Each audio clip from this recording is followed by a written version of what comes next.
FPS Tracker Radio. I spill my drink.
FPS Tracker Radio. Good evening, ladies and gentlemen. It is time for another FPS Tracker Radio. Only number 3. I gotta do these more often, but I have a few topics to cover. There are mostly very recent ones from September indeed, and events mainly from September, but it is good. Hello, Shakar. Sadly, you won't be hearing the, I am still hearing the Stream Deck, well, not Stream Deck, but Streamlabs chatbot sounds, but the stream won't be hearing those because this is the FPS Tracker Radio, as you can see from the SFX. There is no boom because this is the FPS Tracker Radio, so sorry about that. Because we'll be playing music and I want no interference by the chatbot or its sound thingamajigs and everything like that. Oh, Pickatum is in reverse, yeah. You are and a reverse. But yeah, that's why we're doing no boom sound effects. I'm sorry to disappoint you, Shakar. I can still hear them. The stream, or you might not hear them, but I can still hear them because the chatbot is on for me. So I can hear all the booms and everything you're sending my way, Shakar. The boom I just heard was the Half-Life 2 explosion sound. But in any case, I have at least 3. Damn. I like that I'm just like interrupted on my own headphones, but you might not hear it. Or I don't know if my headphones are kind of leaking the sounds through the microphone. I don't know if my microphone is that sensitive. I don't think so. It's got a pop filter and everything. But I have 3 main topics to cover here. We'll be talking about, firstly, the return of the Multiplayer Doom Federation, about James Jimmy Paddock's newest track that he made, for Dragonfly, and covering his Eternity map sets, and then the release of Extranium, a Hellforge Studios published title that was just released this week, in fact, 25th, 2 days ago, Wednesday. It was released on then, and we'll be talking about the release of that as well as the Steam post and the Help Fortune announcement, everything, and a few other more minor topics. But yeah, mainly I want to, I don't know if I'm going to make this a very long stream. I want to mainly focus on the music itself.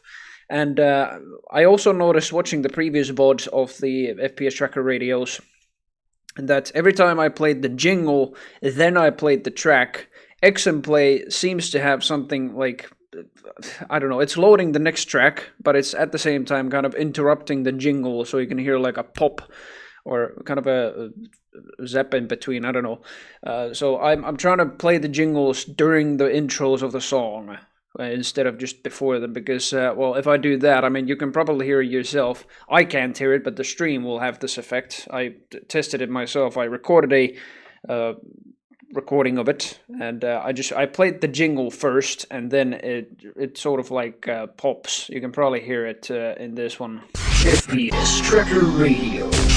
Like that. I don't know if you heard it. I didn't hear it, but hopefully you did, because that's what basically happens. So I'm gonna have to play the intro after the track is started, but that's fine because most of these tracks have like a few intros anyway, so it's all good. Or I just wait for the jingle to end, then I play the song. I don't know. I still have a few technicalities to go through these, or this the series of mine that I'm doing. But yeah, we'll be talking about all of that stuff that I mentioned, Multiplayer Federation, James Paddock's new track, as well as the release of Extraneum 1.0. It's out of early access. I at least think so it is. 1.0 has been launched, yeah. Extraneum is out of early access. Can't wait to talk about that. But first we are going to play some tracker music indeed. Wired 96 report by Necros. Here we go. FPS Tracker Radio. Impressive.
FPS Tracker Radio. Playing the best tunes in town. That was Wired 96 Party Report by Necros Maiden. 3rd of January 1997. What an amazing track. English. What is even English? I have no idea. But the first topic of today is the return of multiplayer Doom Federation. And this is something I did not expect. I mean, when did they even make the return? Some week ago or something like that. But they were formerly known as Doom Central, which was formerly known as Multiplayer Doom Federation. And I did not think it would ever make a return, let alone in the same sort of, like, with the same people as before. Because where do I even begin with Doom Central? Like, I have no idea. But basically the gist of it is 2 years ago, Multiplayer Doom Federation, before it turned into Doom Central, it was trying to just, like, it was still hosting multiplayer events and everything like that, but Human Bones, the founder, or at least one of the founders of Multiplayer Doom Federation, was planning something very big for the whole group, or the entire community of Multiplayer Doom Federation, MDF. I'm going to call it MDF this time. And it was something, like, it was only saying, I was part of the moderation team at the time, and it was only saying that it was just going to be something, I'm planning something very, very, very big for this Discord. It didn't really elaborate what all of that big was, except that it was going to involve much more than multiplayer. Well, it did, but the transition from MDF to Doom Central wasn't the best kind of, or done with the best kind of communication towards everybody. So it was an entire debacle. I'm not going to go into the details of it. A few people suffered from that and everything like that. So it was an unfortunate freaking situation. And under the name Doom Central, they didn't do much. The only thing I can think of that they did was Vesper DM, which won a CAC award last year, I believe. Yes, they did an event in QuakeCon 2023 at the same time. Oh, I forgot actually. There's a little background music loop that I created for with the stream deck. This is also a tracker. It's Sarsipius' Arc by Radix, but there you go. Nice background music there. Anyway, Doom Central, to my knowledge, only did like one project that was Vesper DM, and that was a multiplayer map set. It was a good thing that they did something else than just multiplayer competitive thing or multiplayer events. They did an actual multiplayer project. That was their biggest thing that they did. But under the same name, they did no other like multiplayer events. They weren't nowhere near as active as MDF was before the transition to Doom Central. And yeah, I think Human Bones and Ralphus and whoever was in the lead team. Oh, get out of here with your cheap viewers. I've told you many times. I want the cheap monocle top hat viewers that are exactly like Jark. Shakar, are you there? Where's your dango? That bot name is Female Desperation. Oh, brilliant. Okay, anyway. Where was I even? Yeah, so under Doom Central, they were planning a lot more. At least they were only words, pretty much. They planned to do more speedrunning stuff on the Discord. They just planned to grow the community. That's exactly what they did. They just grew the community like hell. And it ended up being not that successful. I mean, what the Discord was riddled with was a bunch of Delta Touch users, to my knowledge. I mean, every time I looked in the Discord, there was somebody always asking about Delta Touch. There was hardly any people asking about speedrunning. I don't think so anyway. There was probably a bit talk of it. I didn't really follow all of that, so I can't really speak about that. But regarding multiplayer, it wasn't much. Like, not many events or anything like that. Basically just the Vesper DM stuff that they did. And, best viewers, yes, thank you. Thank you very much, Proverbial. Oh, do you mean, no. Worst viewers, worst monocle, top hat, most expensive gold-plated viewers, right here. On twitch.tv/Capelli47. That's what we're about. But yeah, I think, like, I never really guessed that Doom Central would turn back into Multiplayer Doom Federation. I really thought it was just gonna either stay the way it was, desperately try to figure out something, or just die away because it just had nothing going on. But oh my god. It actually, like Human Bones and Ralphus and everybody, I'm so freaking grateful they made a return, and I'm willing to leave everything that Doom Central was behind. Because I am really, really happy. And on top of that, when they made the return about a week ago or so, I don't know when it was actually, I can read the announcement here as soon as I can find it. It was on the 15th of September. Sunday, about 2 weeks ago. And Human Bones writes here in the Discord announcement, at everyone, the multiplayer Doom Federation MDF is back. Originally launched in 2018, MDF was created to blend the competitive intensity of online Doom with the sheer fun of community-driven play. Our goal has always been to create an environment that welcomes everyone, from longtime veterans to competitive newbies. Oh, not competitive, complete newbies. Competitive newbies they are, anyway. Newbies to competitive. Through countless events, tournaments, mapping projects, podcasts, and streams, we achieved that vision. In 2022, MDF evolved into Doom Central. Evolved is the right word. Where many of you joined us for a variety of events and projects, and for that we're incredibly grateful. Now we believe the timing is right to bring MDF back to its roots. Well, the timing could have been no freaking better.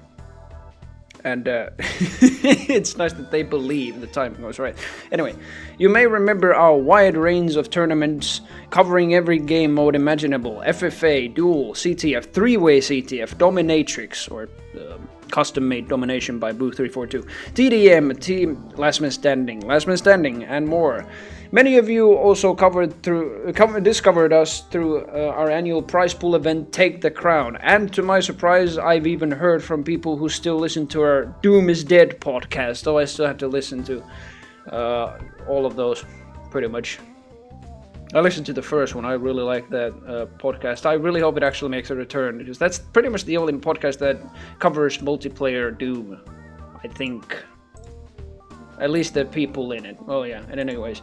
As we return, you could expect many of these classic events, but with a renewed focus on community-driven initiatives and projects. We're especially excited to announce Take the Crown Horde Edition happening on November 2nd, complete with a prize pool. That's right. I was going to mention that as well, but now that I read the announcement, yep, it is happening, and I have also signed up for that. Check out the attached poster for all the details. Get ready to take on the Horde and prove your skills. In fact, I will link their Discord right now, so everybody, this is entirely free to join the event. All you need is Odimex, the multiplayer source point that supports the Horde mode. And on top of that, we'll be playing maps from the Horde MX map set created by the Hellforce Studios, in which Shakar, myself, and I believe even Proverbial have a map in each. I don't know if... Shakar, did you make a separate map, or did you make the one with me? I don't remember, but boom. I don't even... Oh, you did make a separate... She made two maps? Holy hell. I don't remember anymore. It's been such a long time. 2 years ago. Anyway, additionally, we're launching the WOD Workshop, a monthly session where the community can playtest in-progress WODs and offer feedback to the creators. Our first session will feature DBAP 4, the newest project in progress by the Mechanics Union. Join us on Sunday, September 23rd for an exciting playtest and feedback opportunity. Yeah, this was an event that already passed, but yeah, that was their first multiplayer event for a while, for a year about, I think. Like, back when they were Doom Central, they only did the QuakeCon 2023 free-for-all tournament with Vesper team. Proverbial, for your first map in Horde MX, your first speed map as well, yeah. That was a ridiculously easy thing to do a map for. But yeah, the announcement still continues a little bit. We're excited to see your submissions and to get everyone involved in shaping the future of Doom. I'm really excited to post... Well, we've already hosted Insanity Deathmatch in the previous multiplayer Doom Federation, but why not? I'm gonna still probably suggest that, but I'm also really curious about Skulltag Fortress, because that is a more competitive-oriented mod, and I really want to see how people react to all the different classes, and to a more serious mod than Insanity Deathmatch in general. So that's gonna be a thing that I plan to announce in the not announce, but share in the multiplayer Doom Federation Discord. So there you have it. MDF has made a damn return, and for a while, as soon as Doom Central was formed, it was a mess, to be honest. The competitive community was very much centralized to multiplayer Doom Federation, like in Doom multiplayer, I mean. And as soon as it went into Doom Central, and nobody really cared to host any more events during Doom Central days, competitive communities like status in Doom multiplayer was a big question mark. Like, where the hell do we go? The Rampage community, I believe, dominated that scene for a while, but now that MDF has made a return, I believe there's going to be the central place for Doom competitive multiplayer. I think that's definitely going to be just like I already feel like it's as if nothing really happened. Like, no Doom Central change was really made. So I'm very much willing to leave all of that behind. Like, even if they made just nothing during that time besides Vesper DM, I'm really happy to see it return, and basically in its original form. So yeah, there's that. There's the return of multiplayer Doom Federation. What do we have in the trackers here? Oh, that's a very abrupt pause. Sorry about that. We have I cannot pronounce the tracker name. I don't know. This probably is in Hungarian, but a Bajbaj total by Nags, Nagz. A Hungarian trucker composer. Yes, we're all truck drivers here, and it's a brilliant little drum and bass track. I have a few drum and bass tracks coming up in a moment as well, and a bit of very fresh tracker music. I gotta see, like, in about three songs I have like something very like, I believe from the 2020s. That's as fresh as a track it is. Like, really, it's a very new track. I don't know if it's even from 2023 or 4, but it's a track by 8PM. But we'll get to that in a moment. First, we are going to play some tracker music by Nags. This is the unpronounceable track that I really cannot say. But yeah, here we go. FPS Tracker Radio. I spill my drink.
FPS Tracker Radio. And we're back. What was that? We're back. We're back, I meant to say. We're back. Where's my little topic sheet here for the FPS Tracker Radio? There we go. Oh, not again. Best viewers. I'm on the music topic. That must be making the bots more common, actually. Masterly Empire. Thank you, Shakar. Anyway, I have a bit of a thing I wrote here, actually, for the next topic. On Tuesday this week, September 24th, James Paddock, also known by the Doom community as Jimmy, has made a birthday song called Eternal for their dear Doomer friend's birthday, and mine as well. Joshua Sullivan, aka Dragonfly, with Jimmy, who's doing the vocals, and then Kevin Velvetic Martins is backing vocals and in the guitar. The final event as harsh vocals, Tristan Clark in the bass, Keegan Dunn in the drums, D. Leggett doing the guitar solo, and AD79 of the Doom community with the keyboard solo. Music and lyrics were made by Jimmy, the song was produced by Velvetic, and the music video for the song was created by Keegan Dunn. Song tells about the Eternity Doom map sets created by Dragonfly, and its lyrics even has hints towards the MIDI tracks created for both map sets. It's a pretty good yes, of course, me, and you! Anyway, apart from being a MIDI veteran, Jimmy has been composing proper music since his Desync album in 2022. It's already been 2 years, with assistance mainly from Velvetic, Dunn, the final event, who together with Jimmy, I hope I'm not forgetting anybody, but they made an album at the beginning of this year under the band name Malaforce. And the album was called Even a Broken Record, I think, yeah. But as a special feature of this episode of the FPS Tracker Radio, we're actually playing something else than just tracker music, because we're going to listen to Jimmy and Cole's new song for Dragonfly. In fact, we're even going to watch it, because there's a music video with the lyrics. So this is Eternal by James Paddock. FPS Tracker Radio. Impressive.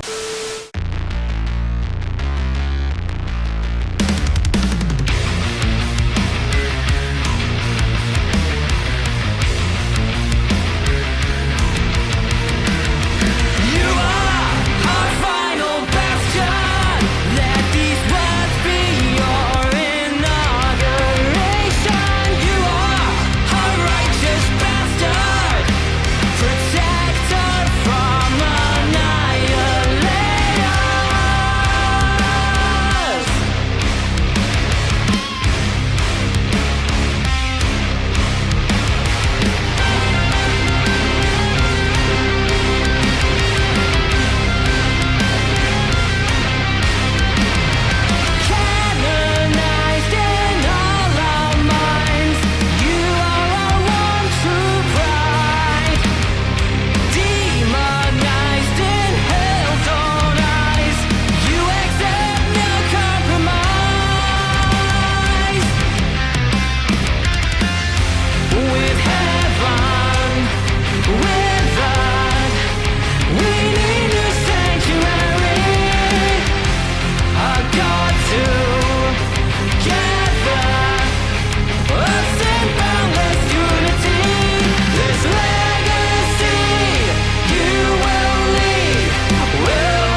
Oh, there we go. There's the mute button. Oh my god, what a song by James Paddock and co. And like basically everybody in there. I don't know what to say. I am both happy, in tears, erect by all of that freaking. The entire song, it's 7 minutes, or nearly 7 minutes of the song. I mean, the entire video was 7 minutes, but oh my god, what a thing they made for Dragonfly on his birthday, 24th of September, the Tuesday this week, when they made that, or released that song. I probably made that for a while. Oh my god. I think, like Spyco said, I think every single Doom WOD should actually have like its own theme song or whatever. And yeah, it's just amazing that like they made that for Eternity 1 and 2, especially for Dragonfly's birthday. Happy belated, albeit, birthday for Joshua Dragonfly O'Sullivan. Brilliant freaking track by James Paddock, Tristan Clark, Captain Velvet Martins, The Final Event, Keegan Dunn, D-legged, freaking amazing guitar solo, and 8079 with the keyboard solo. Oh my god. It's just freaking amazing production all around. But yeah, James Paddock has been making proper music aside from MIDIs. He's been making just proper Spotify releases and stuff like that. Just proper music since 2022 when he released the Desync album. 2023, I think he made Abyss of Time, and then 2024 he made as the Malaforce Band, like with Velvetic and Vinyl Event and Keegan Dunn, I believe even Tristan Clark. He made Even a Broken Record at the beginning of this year, and now they've. I don't think this song is going to be on. I mean, it's purchasable on Bandcamp, so if you want to support the artists, there is a Bandcamp link. In fact, I could even link that. But you can also listen to the song over there. It is also on YouTube, with the whole music video and everything like that. It is just a brilliant, brilliant track. I really do recommend going through that. Oh wait, there we go. There's the Bandcamp. Oh wait, stupid YouTube. There it is. Bandcamp link to the Evereternal single. Absolutely brilliant work, and yeah, happy belated birthday indeed to Dragonfly. But yeah, I think it is time for more music, and what do we have here? We have a bit of, I don't even know what to call this, like, Falcon, tracker composer Falcon makes such experimental trackers that I don't even know what the genre is half the time. And especially this is more like hip-hoppy beats with, like, I don't know if you can even fit lyrics in or anything like that. You can just rap in there. Capelli FM radio. Yes, it is. Capelli 47 FM radio. This is basically what it is. It's the FPS tracker radio. We're playing tracker music mainly, apart from the Jimmy song that I really, really, really wanted to showcase in this, just because of how amazing it is. But yeah, and it sort of relates to what I talk about anyway. We're talking about mostly Doom community stuff, but also adjacent, like, boomer shooter, retro FPS adjacent stuff. But yeah, mainly just all that. I don't know. I kind of want to tone down, like, Doom stuff. I do want to bring it up every now and then, like I just did with the multiplayer Doom Federation and James Paddock's Evereternal single. That is very much tied to Eternity map sets of Doom. But yeah, another topic we'll be talking about later today is Extraneum 1.0 releasing, and yeah, we'll get to that in a bit. But first, we have Tribal Cloud number 9 by Falcon, and I don't know what sort of a genre is this, but you go figure. FPS Tracker Radio. I spill my drink.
Tracker Radio.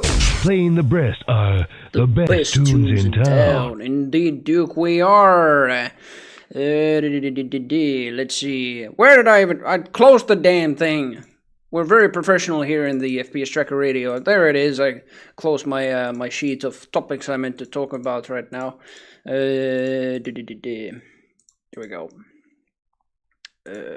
Oh, this is actually another thing I wanted to talk about.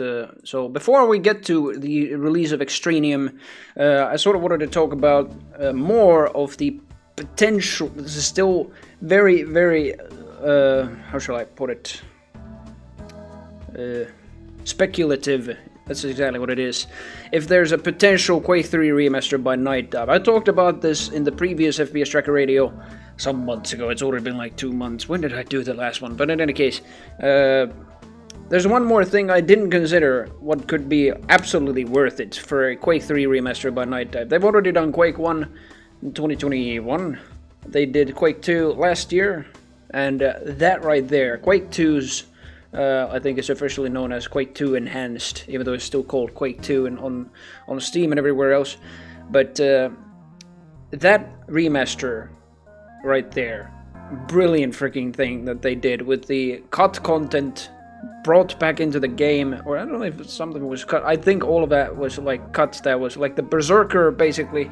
The guy that yells "Trespasser," that guy actually jumps at you now and does like a shockwave knockback attack when it lands its jump. It was scary as hell. When I first discovered it, you can even see it on my Quake 2 remaster playthrough from last year. That was surprising as hell to see. But yeah, it's brilliant what they did. They brought back so much of the cut stuff that was supposed to be in the game, but didn't end up being a thing in the first release of Quake 2 back in 1997. But yeah, Night Dive brought that all back in and actually made Quake 2 a really, really good game. I think personally the main game of Quake 2 was already pretty good, but yeah, where Quake, all of the Quakes mostly shine at is its multiplayer. So every time you beat a Quake single player, you're like, alright, what's next? You go to the multiplayer, there's a lot more stuff over there to learn. To learn, especially, yeah, that's a whole freaking can of worms. So learning a Quake game or Arena FPS. But in any case, let's not get into that. The fact that they were able to bring more content to an existing, what, 30-year-old, nearly 30-year-old game. Back then it was, when the remaster released, it was 26 years old. 26-year-old game. They brought back so freaking much cut content and everything, and it actually made the main game as well interesting, let alone the expansions. The Reckoning I like really, really loved, and then Ground Zero I was finally able to beat without any backtracking hassle thanks to the compass. That was a godsend feature.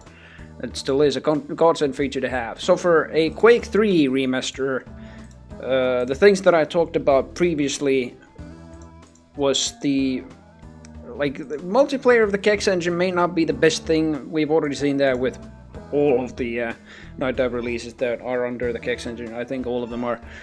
And, well, I still think, crossplay is a possibility, of course. Quake 1 and 2 remasters already have that.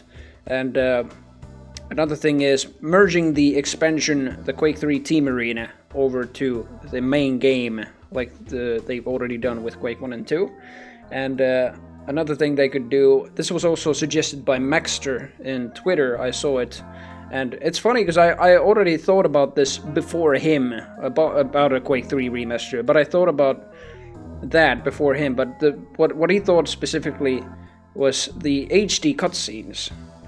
That could be a thing. They already did that with Quake 2, the remarkable, like, really, really, really high definition cutscenes. They weren't even done with AI as far as I know, like they did with Command & Conquer, for example. They AI upscaled the old PS1 Command & Conquer and Red Alert cutscenes. But for Quake 2, they actually, I think they redid everything, and the models and everything are really, like, beautiful and everything. It's just absolutely brilliant. So I think they could do the same thing for Quake 3. Although it might look very, very different from the originals, because the original cutscenes were not only, like, I think by the resolutions were better than Quake 2's, but the models and everything might look different if you're going to redo the entire thing from scratch. So, yeah, it might be a kind of a double-edged sword, but yeah, I don't know. But another thing that I didn't consider in the last FPS Tracker Radio, where I talked about a potential Quake 3 remaster, was the console releases. Quake 3 had a PS2 and a Dreamcast release. I don't know if there's... I haven't played them myself. I know a friend of mine that has streamed them. And I do need to go back to freaking him playing all of that. So he plays that every now and then, but... like, I don't even know if there's any difference with the Quake 2. I actually, yeah. Quake 3 Revolution on the PS2 had voice acting for all of the characters you play as. Anarchy, even Doom Guy, Sarge, everything. They had all like voice lines, like the Unreal Tournament bots, but even more like they had voices in the menu and everything. I wonder if they might even do a separate like Quake 3 Revolution campaign on top of the existing PC campaign. Maybe even a Dreamcast thing, I don't know. It might be an interesting release if they do both the PC release as well as the console releases. I think they might be like bundle up one like together, but they might be separate things in the remaster. That might be really, really interesting. I mean, actually in Quake 1, the Quake 64 campaign is sort of separate from it's kind of treated as an expansion, quote unquote, in the Quake remaster. So it might actually work with Quake 3 if you want to play just the Revolution or the Dreamcast version. You might have actually just 3 choices in total. You have the PC, the Revolution, and the Dreamcast version to play. But yeah, I don't know. This is just all speculation at this point. I really hope, and I might even see it coming, that Night Dive is eventually going to do a Quake 3 remaster. No matter what the Quake 3 people say. I mean, people are going to be saying like, it's on the Kex engine, it's shitty friggin' netcode and everything like that. And I half agree. It sort of depends where the host is from. The Kex engine netcode is sort of peer-to-peer, and the way a netcode like that works is if you host a game, you as the host are the server, and that means that the host can be really from anywhere if it's a matchmaking system, and with the case of Quake 1 and 2 it sort of is. Like, it's trying to find the closest host to you as possible anyway, but like in some cases it's going to find somebody from overseas, and your ping is going to be atrocious. You're going to experience delay, jitters, everything. You cannot hit your shots at all. People will kill you instead, even if you have a clear shot on your own screen. It's kind of an unfair situation. But yeah, sometimes you have a pretty good ping because the host is like right next to you or in the same continent. That's how a peer-to-peer network sort of works in a nutshell. So Quake 3 Remaster will most likely have a netcode like that as well, but the good thing about it is crossplay will also be possible, like in Quake 1 and 2's remasters. It's really interesting to see how many people actually get their asses kicked on a controller versus a keyboard and mouse player. Because I've already done that many times in Quake 2, and it's been ridiculous fun beating the crap out of all the console players. I sort of get a strange amount of satisfaction out of that. But yeah. That's pretty much all that I wanted to cover with the Quake 3 Remastered that I forgot to mention. That was the console releases. But yeah, up next we have more music. We have, oh yeah, this is the new track by 8BM. Well, I say new, relatively new. Came in the, I think, either 2019 or in the 2020s sometime. This is Transformata 137 by 8BM. And I gotta double check during the song when this was actually made. But it is freaking badass. Give it a listen. Give it a listen, I said. FPS Tracker Radio. I spill my drink.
coaster, drop bombs on you motherfuckers.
FPS Tracker Radio. Impressive. Holy fuck, what a track! And actually, I just double checked, it was from 2019, but holy Jesus, those drops and everything. This is what I call modern 2020 is, well, it was 2019. But anyway, just very, very, very, very modern tracker music. And as ABM is saying in this description of Transfer Mods at 137, holy hell, what a track. I was headbanging to that so freaking much that I'm dizzy right now. Anyway, it says, no DAW, no VST, 100% tracking.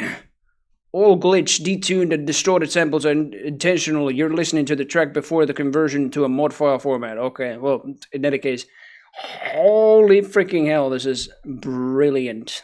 Yeah, that's about it.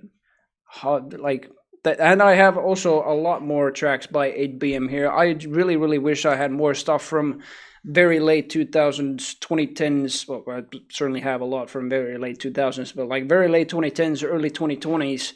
Because, yeah, I would really just like to hear more from the demo scene of the modern day, rather than more from 30 years ago. But yeah, that is also very, very golden. But yeah, that's just amazing. Just play this on a club or somewhere, because holy hell, people wouldn't even notice it's a tracker. Thank you, Shakar.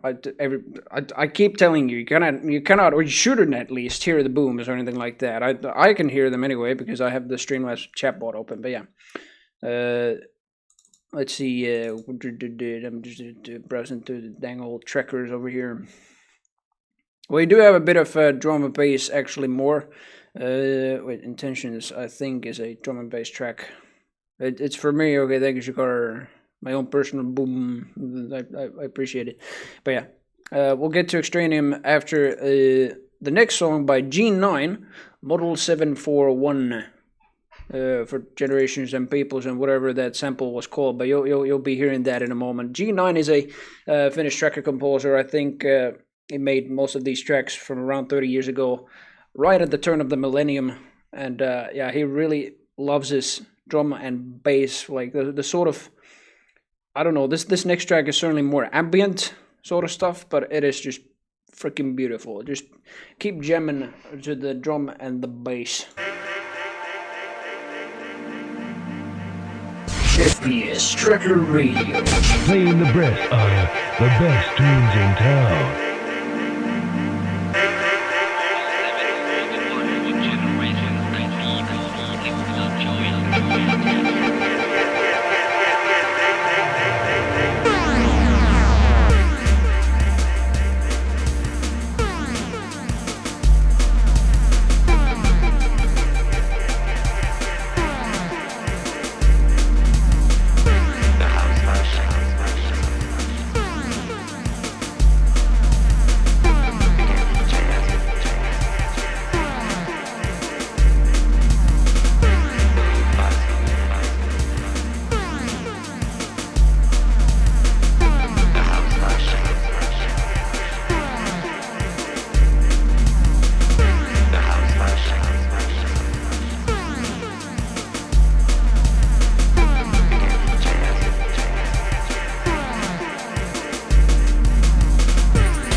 741 for generations and people live without joy and party.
FPS Tracker Radio.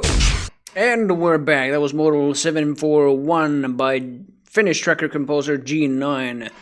More or less 30 years ago. I don't know if this actually has a date. I don't think it does. Not on the description of the track, at least. Not on the samples either. Well, in any case, brilliant freaking ambient drum and bass track. I love G9's work all the way through. But yeah, now it is time to talk about Extranium 1.0 release. And first I want to say, I think, as far as I'm aware, the release date of Extranium 1.0 was announced on the Boomstock 2024 Live Indie Action Game Showcase on September 16th, 2024.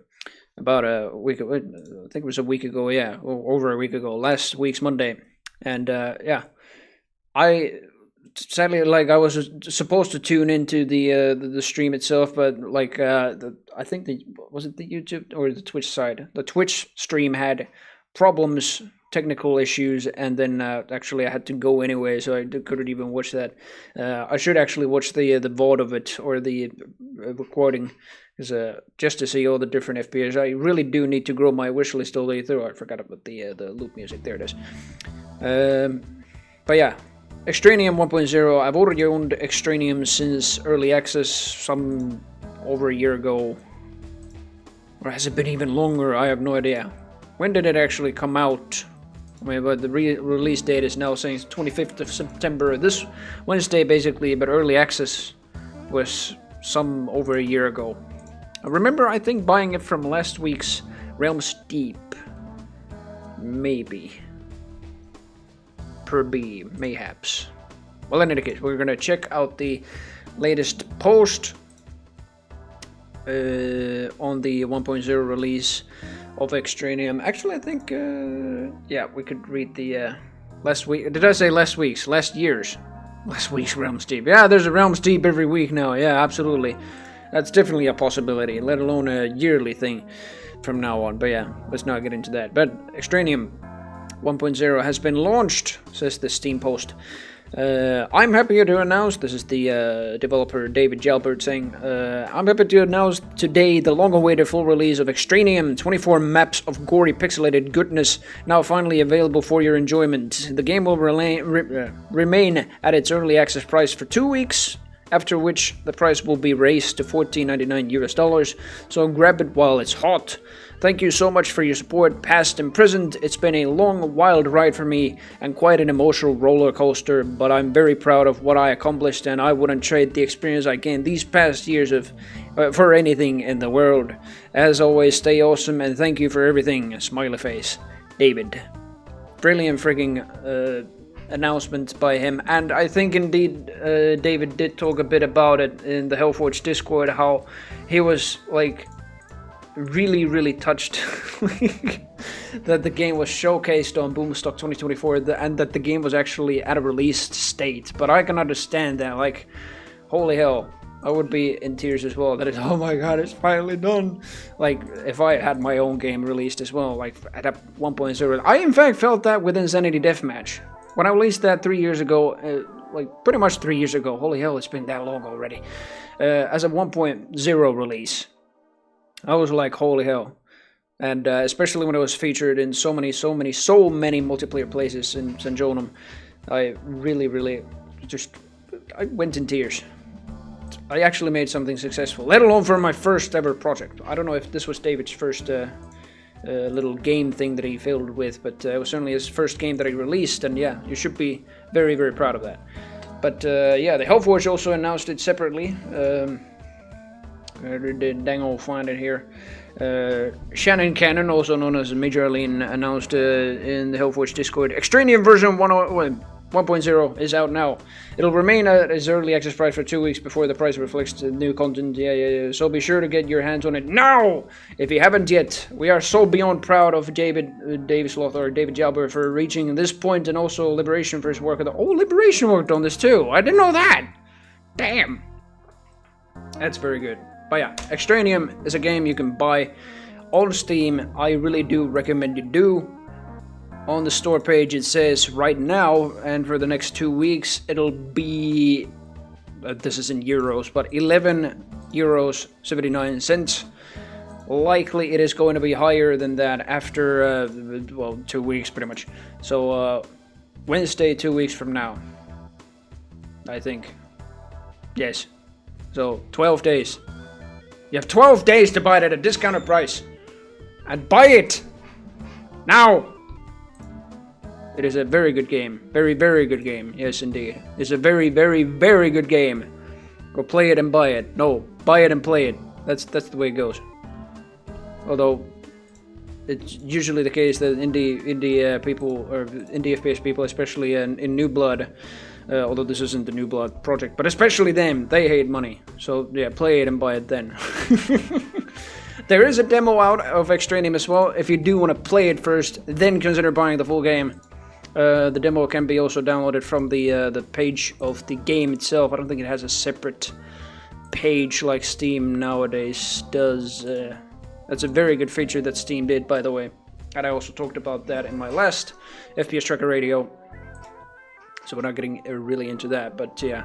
Extraneum itself, well, you can read the page yourself, but I can also just read what it is about. I've lost the game now. Oh, there it is. Extraneum is an old-school sci-fi single-player first-person shooter with an emphasis on exploration and secret hunting. Fight your way through biohacked monstrosities and stop their progress before they take control of the entire world. In its sort of style, it's a sort of Wolfenstein shooter kind of thing. It's very, very perpendicular geometry, but you also have like height differences and everything like that. And the art style very heavily reminds me of Binding of Isaac, I must say. It's kind of like Binding of Isaac, but in first person. The gameplay of it also reminds me in certain arenas, kind of like that game as well. So yeah, if you really like sort of the pixel arted boomer shooter, good old gory and jibby action, then go ahead and at least play the demo. If you really like the game, go ahead and buy it. You have 12 days to buy it at a discounted price, after which it'll be $15, probably 15 euros as well, more or less the same price in both currencies. So yeah, there is pretty much that. And yeah, after the next song, I have one more small topic that is actually very, very fresh. During Model 741 that I just played by G9, I looked into the Zenjonum Discord, and Fuzzball has made a new version of new text colors. We'll be talking about that after the next song, which will also be a bit of drum and bass, I believe. It's by Scorpic. It is Jungle Geyser. Give this one a listen, and we'll be talking about Zenjonum's new text colors, upcoming new text colors, in fact, officially in a moment. FPS Tracker Radio. Impressive.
FPS Tracker Radio.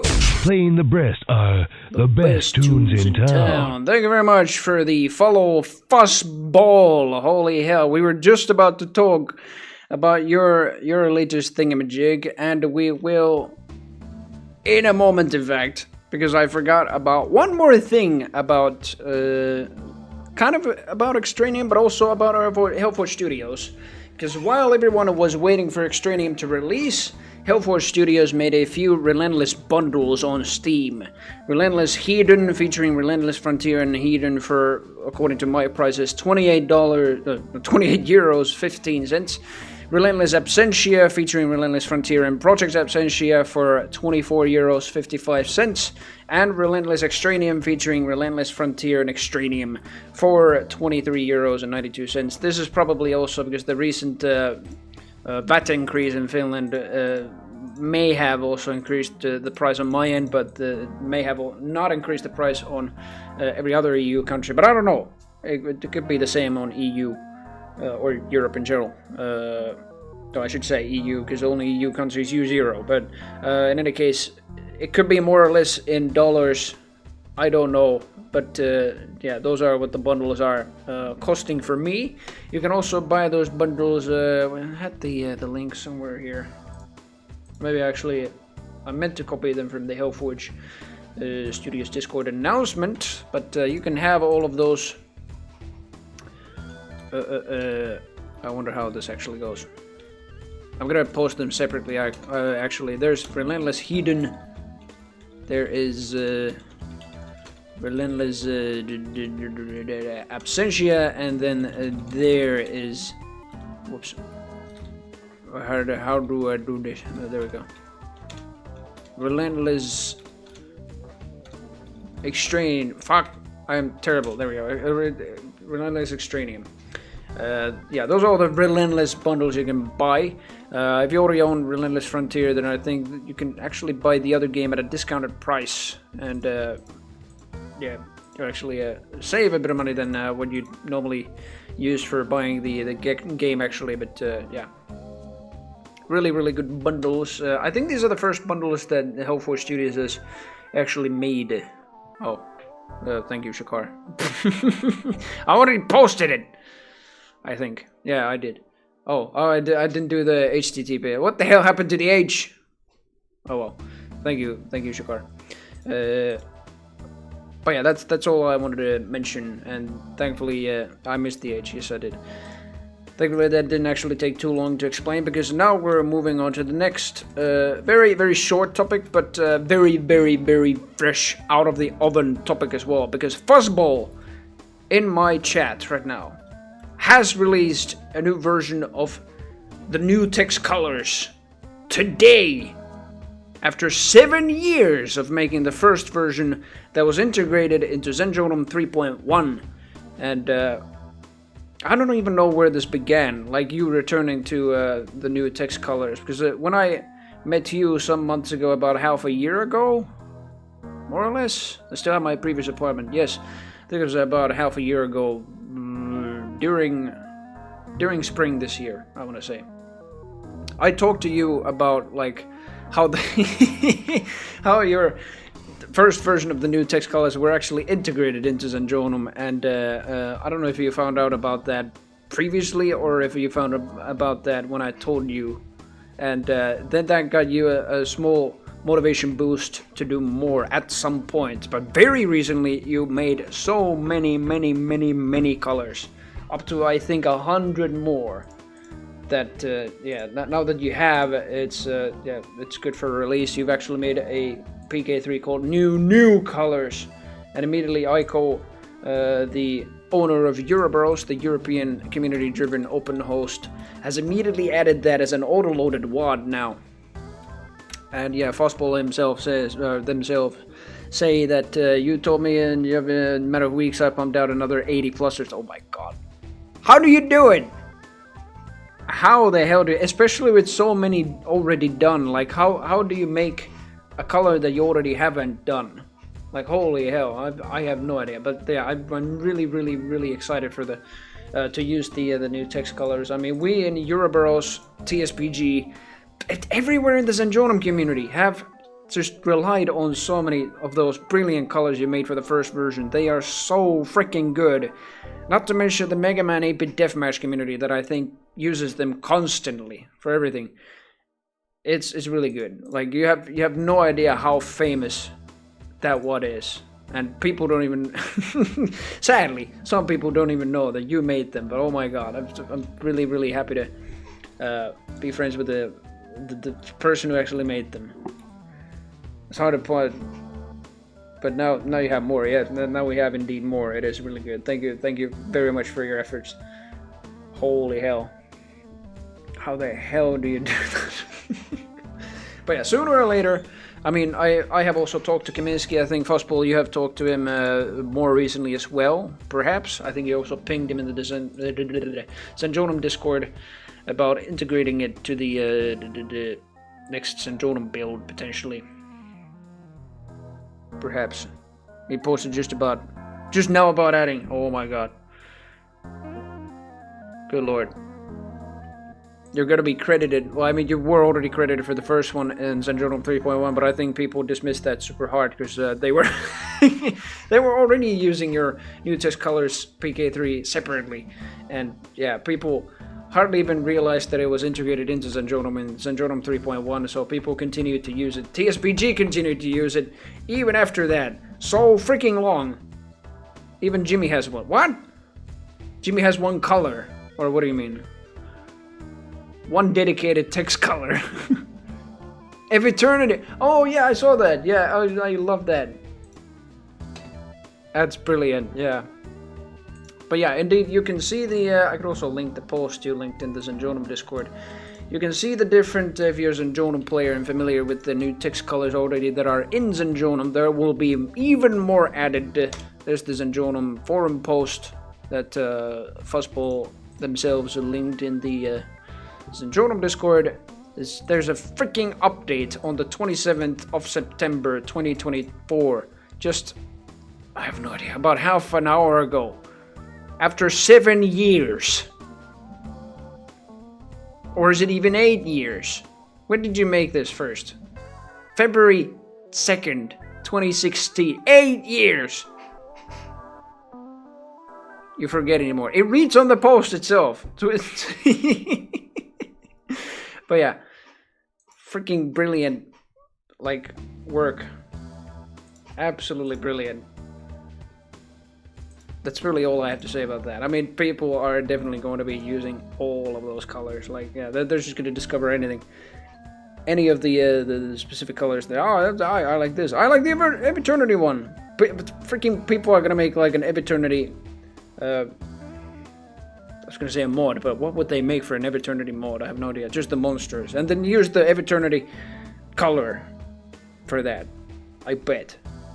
But people will find something very suitable for them in those new colors. And yeah, very well done. That's really all I have to say about that. It'll be in the next Zanjonum 3.2 build.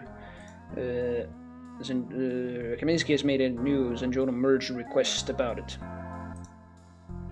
And that's pretty much it for all the topics I wanted to cover. I don't think anything really else comes to mind. Well, there's another small minor update on... It's a minor update, sounds like a freaking game has been updated. No, minor bit of news. I am now a moderator of the Zanjonum Discord as well. Very recently I became a moderator about a week ago. A little over a week ago, I have no idea. But yeah, I was just normally asked by just Marcaic, just, hey, I want to be a moderator. Sure, what the hell. And yeah, I didn't even think I would become one ever. I'm only here to help people, especially like new people in the Zanjonum community and everything like that, just getting them into the game and everything like that. Zanjonum is such an accessible source port for multiplayer that people will end up still asking questions, and I'm really happy to help them out. And yeah, speaking of helping people in Syndrome, I do have to make the tutorial videos on, well, everything about Syndrome. Installing it, hosting servers, just joining a server. I don't care how simple it goes. I really just want to get into just doing those. I just need to find the time and the energy and everything, and download freaking DaVinci Resolve to do that. I don't really like the VSDC video editor that I currently have, that I made the Insanity Deathmatch trailers with. You can watch those trailers and see how quote-unquote good they are. I don't know. I think, given the editor itself, I think I did a pretty good job. But yeah, Proverbial says, teach the people how to make their own deathmatch mode to get good. You know, that's a pretty good question. I mean, I somehow did it.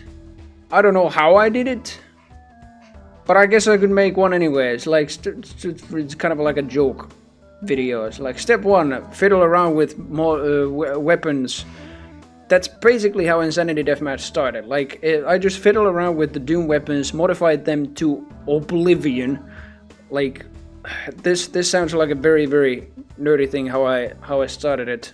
But like, I made every single weapon fire in the spread of the super shotgun and with as many projectiles, or multiplied with the same same amount of bullets as the SSG. So the rocket launcher would fire 20 rockets per trigger press, and only consume 1 rocket in the SSG spread as well. So you had a chance of actually just firing rockets at your own feet if you just walked forward. And the plasma gun did the same. Every single shot, you just fire 20 plasma shots. You can imagine the volume being 20 times louder with the spring sound of the plasma gun. BFG fired 20 times the BFG shots and everything like that. I just fiddled around with the basic weapons of Doom. And then I decided to test it in Deathmatch. And it was bonkers. But then I somehow got the idea, what if I actually tone things down a little bit, keep them sort of powerful, but tone them down, start making this into a mod. That's how it really began. It began with the weapons first, but yeah, it's just, that's how Insanity Deathmatch really began.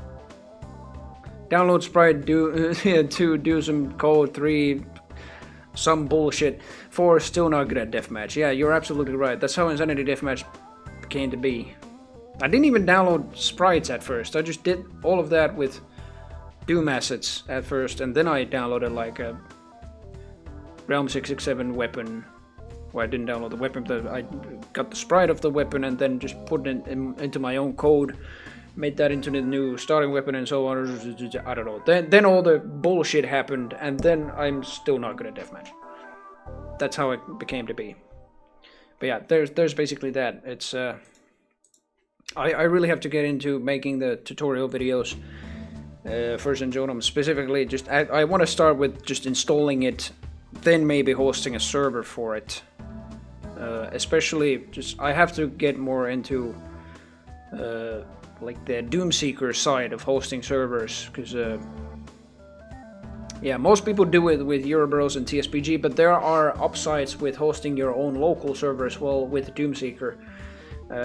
One is, of course, if you're hosting a LAN server, then Doomseeker already offers the LAN option. Euroburrows and TSPG obviously don't. They have their own systems on different parts of the world, so that won't be really next to you. It's not ideal for a LAN connection. And then another thing is the freedom of using cheats and other commands, because Euroburrows and TSPG and Austral Doom Realms prohibit the use of SV cheats and certain commands as well, because they are just really, really risky on the performance and safety of the systems. So there's two upsides of hosting your own server on your own internet using Doomseeker. A port forwarded server, that is. But yeah, that's basically all that I wanted to cover. People are still talking about the Fuzzball's new text colors. Necrodoom says in the Syndrome Discord as well. I like the color names even more than the colors themselves. Comfort and floof. Oh my god! In the link that in the forum thread that I linked, you can see the different names as well as how they look, how those colors look. It's really brilliant. But yeah, Oh, that's really nice. Ico added it to Eurobros just now. Gave Fuzzball credit on the EV Discord. Yeah, it's incredible the work you do, Fuzzball. But yeah, that's all I wanted to cover with most of the topics of today's FPS Tracker Radio. Mostly, I also wanted to play a bit of tracker music. Occasionally, I might do a bit of like intermissions in between. Well, I say intermissions, but like intermissions of me talking, basically, because. Yeah, I don't know if I might end up having something in my mind about my own projects or some Sanjono projects or something like that. But I want this to be mainly about music now. So what we have up next is a bit of wait a minute, what is this? Intentions, not intentions, but intentions with an S, not a T at the as the second T. It's an S instead. By Deep Flow. Then we have Kick the Balls of Water by Nags. That's a tracker name. But yeah, first we have Intentions by Deep Flow. I'll be talking about frigging everything for a long enough time that we have to play music already, so take it away, Deep Flow. FPS Tracker Radio.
FPS Tracker Radio. Playing the best tunes in town. There was deep flow and intention. So many S's. I originally actually discovered deep flow through Tracker Composer Group. What did you even call them back then? Demo scene groups, I don't know. Called Tokyo Dawn. And all of them made trackers pretty much to play drums on breasts. What the hell? Well, Shakar has at least tested that, so good to know. Anyway, Tokyo Dawn made there was a group basically that made a lot of this drum and bass, techno stuff, trance stuff, just everything at the turn of the millennium. And Falcon is also one of those people that used to be part of that. Oh, the Breast. Oh yeah, that's right. The Duke Nukem voice line. Yeah, the Breast, the best tunes in town. Anyway, and about music. Yeah, but yeah. Next we have "Kick the Balls of Water" by Hungarian tracker composer Nags. And don't even ask about the names of these trackers. I mean, the tracks themselves are obscure enough, so nobody would really just even pay attention to the name of the freaking tracker, surely. So they only just paid attention to the music themselves, and this sure is just some freaking experimental crap. I mean, it is just a real freaking banger, so give it a listen. FPS Tracker Radio. Impressive.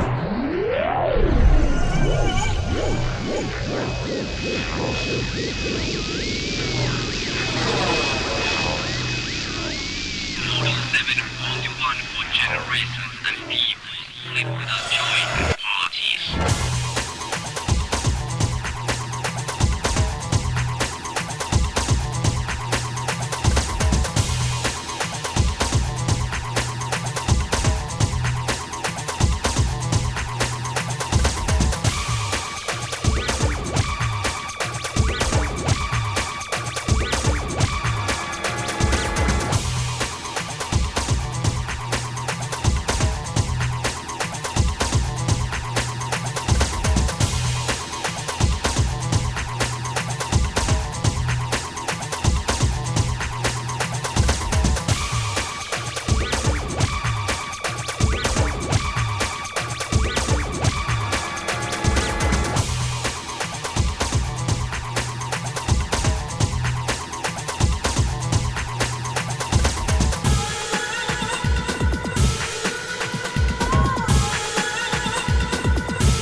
FPS Tracker Radio. I spill my drink. That was Kick the Balls of Water by Nags. Good lord, what a tracker name. There is actually one thing I discovered from Blue Sky, and that's another thing I actually have to mention, because I don't think I have before. Well, you've probably noticed it on the layout of the stream itself, but I have a Blue Sky account now, and I have had that for about a bit over a month, and I've been more or less as active there as I have been on Twitter as well, and I just dug this up from Blue Sky itself. There's a new issue of the Doom Master Watazine. Issue number 23. It features Brutal Doom, Redemption Evaluated, Retribution Dawns, Eternal Descent, and some WAD reviews as well. And I'm just looking at this. I just discovered this freaking post just at the end of the song. It's really, really interesting that there is another one out finally. Writers in the team has been, or at least in this issue, Lady Miss Dragon and Morpher, Soyaku, Chris McCauley, and Talfin99, at least by their Doom World names. But yeah, I can also link that. It has a lot of interesting reviews. I wonder if it actually has anything that multiplayer covers. Read the latest Watazine. It's in PDF. That reminds me, I could also link the thing on the stream itself. It's just watazine.com. That's the website. It says Watazine number 23. It is finally out. I like the cover very much. That's Doom 3. Doom 3 looking Mars right there. I'm just loading it. What is going on? Oh, there we go. I loaded. Eternal Descent. I want to see the WAD reviews. What is featured in here? Ooh, Doom plus Doom 2 is also advertised here. New engine, new content. An all new episode, Legacy of Rust, which sadly cannot be played on Zenjonum. That's actually a thing I could talk about today as well, but yeah, we'll talk about that a little bit later. I want to see the what reviews here. There's Doom 32X Resurrection featured here. I think actually different sort of console ports. There's GBA Doom. Doom Fix Patch. What the hell? I have no idea what that is. But it looks very cool. Is that for the... Oh, that's for the Sega Saturn port. Yeah, this year actually saw, I think last year as well, saw a lot of different things done for console releases of Doom specifically, and I think there's also like an open source or a re-release sort of thing of the SNES version of Doom. At least something was in QuakeCon this year about it. I think actually there were a few of my friends in QuakeCon this year that could probably confirm it. Zenero was there, at least regarding Doom friends. Zenero, Jimmy, Sonia Waffles, Dunn, Rivi the Warlock. Who else was in there? Damn it. AD79? I remember, but a lot of the Malaforce people, the music people were over there. Sonia Waffles was there. Powerful Hole from the FAP community, the multiplayer community for Zenjonum, Doom multiplayer community, was in there. A lot of people. But in any case, there was something about that, the Doom SNES quote-unquote re-release thing, but I really don't know if it's actually an official one. But yeah, something was in there. Well, there's a lot of different reviews over here. Lunar Revelations. Oh, even Night Dive has snuck in another advert. There's a Star Wars Dark Forces remaster advert over here. New stuff by Lady Miss Dragon. Best gameplay mod. Ooh, I wonder if they actually cover multiplayer here. There's a WAD of the month. Most visually impressive. There's even runner-ups here. You could read the entire thing from watazine.com. There's a Sigil 2 advert. Lot of cool. Like, holy hell, there's so many pages to this. 71 pages. There's even fan art at the end. Ooh, that's brilliant. I think these are actually screenshots of, I think, upcoming or some work in progress WADs. People have taken, different map contributors have taken screenshots of their projects and teased it in this issue of What Is In. There's Yaska, there's Devil My Eyes, Lutz, Async Unicorn, Rifleman teasing with screenshots and everything like that. Fuzzball says, yeah, I had to push myself to get this all finalized. You mean the text colors? Yeah. Push yourself. Thankfully, push yourself and not punch yourself. I mean, yeah, like, do it already! No. It's a good thing you, yeah, got through that. Well, yeah, it is. I do have to read this magazine. I don't have time, the entire freaking stream to read this magazine. But yeah, I am definitely reading the 23rd issue of the Doom Master What Is In later. That is a lot of interesting stuff in there. It's down my Imgur account, so uploading was fine. Oh, holy hell! At least you have an Imgur account, because yeah, Discord links or like the embed stuff for images and such, they expire now for forum posts. Like, no matter if you're in Zanjonum or Doomworld or anywhere, you post your Discord pictures from a server, they won't be seen after, I don't know, it's probably not a week, it may be even less than a week. But like the pictures eventually just disappear, like the embed link is expired with Discord. So at least you have Imgur, which is a lot better than just using Discord for that. I should have that as well. I mean, make an Imgur account as well. But yeah, there you have it. The 23rd issue of the Doom Master What Is In is out if you want to read it there. Whatisine.com. I think that's pretty much all that I can find now. Well, during the next song I can also find a little bit more. What is it, the next song? We have a bit more ambient stuff by Necros, who people may know from composing many different games from the 90s. I don't know if he made like any from the 2000s, but Necros is a tracker composer, strongly part of the demo scene, but at the same time strongly part of composing video game soundtracks in the mid-90s to the late 90s, more or less. He made soundtracks for the Crusader series, one soundtrack for a very obscure FPS running on the Doom Alpha engine, so to say, or the Shadowcaster engine of Raven, that's called In Pursuit of Greed. That's all tracker soundtrack made by Necros. After that he made, I think, I don't even remember. What else did he make? Well, for several games he made, like for many different genres. It didn't even matter what the genre of the game was. He made the soundtrack for it.